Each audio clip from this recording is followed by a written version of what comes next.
खैरे ही कुछ डोकड़ अथई टारे रख ॾुखे वक़्तु कमु अची सघनि था। हा हो तो माण्हू भले जो असांजे हिन कम खे कुदो कम था सम्झनि, पर असां हिन मां घर बि हलायूं था ऐं ॿ रुपया बचायूं बि था।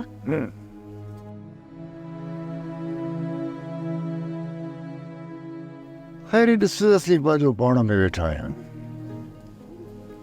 हाणे तूं मूंखे ॿुधाए, असीं मज़ूरी था कयूं, महिनत था कयूं, सॼो ॾींहुं पाठा था पिया मेड़ियूं, इहो कसो कमु कीअं थियो?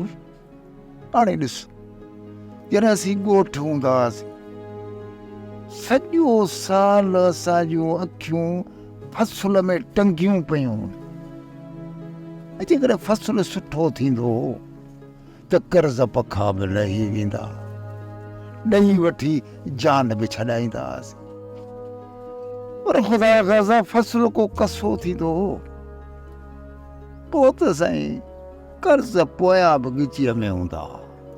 पर हाणे हिते ईअं आहे जो रोज़ पाठा मेड़ूं था, ॾिहाड़ी कमायूं था, शाम जो 2-3 ॾुकड़ खीसे में अची था पवनि, रोज़ जो रोज़ घर जो वखर बि वठूं था पिया, 4 पैसा टारे बि रखूं था।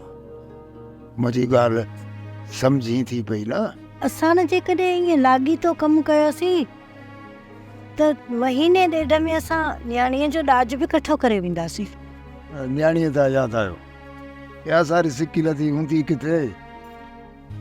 हिते रोड ते बीठी हूंदी, रांझण जी बीठी राहूं तकींदी हूंदी, ॿियो किथे हूंदी। तूं वञी वठी अचीस त मां मानीअ जी तयारी कयां। ईअं? हा त पोइ हाणे जल्दी वारा गप पचाए वठ, छोरीअ खे किथां न किथां ॻोल्हे वठी थो अचां। ठीकु आहे? सही आहे।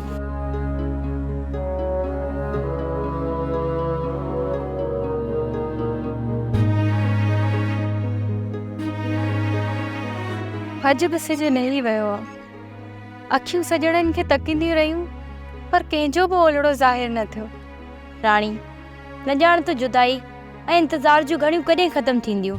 उम्मीद बाक़ी आहे, सिरी में साह रहियो त सॼण सां मुलाक़ात ज़रूरु थींदी, पर जेकॾहिं उन्हनि जे अचण खां अॻु में साह परवास करे वियो त पोइ?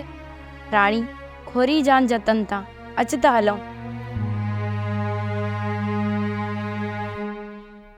सतन को हंताइया सुञ सावक नाए रुगिया उञ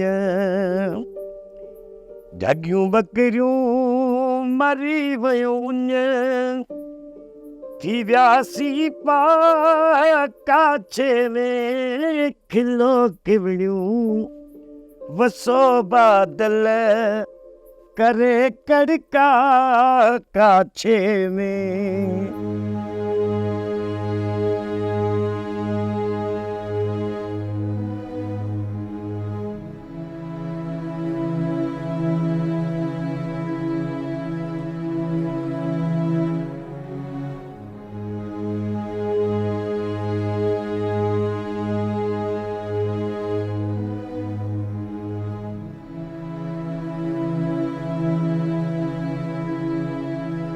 सोप सीरियल मोहब्बतुनि जो माग तमाम एपिसोड्स ॾिसो हाणे HD क्वालिटीअ में। विज़िट करियो असांजो YouTube channel Sindh TV HD drama.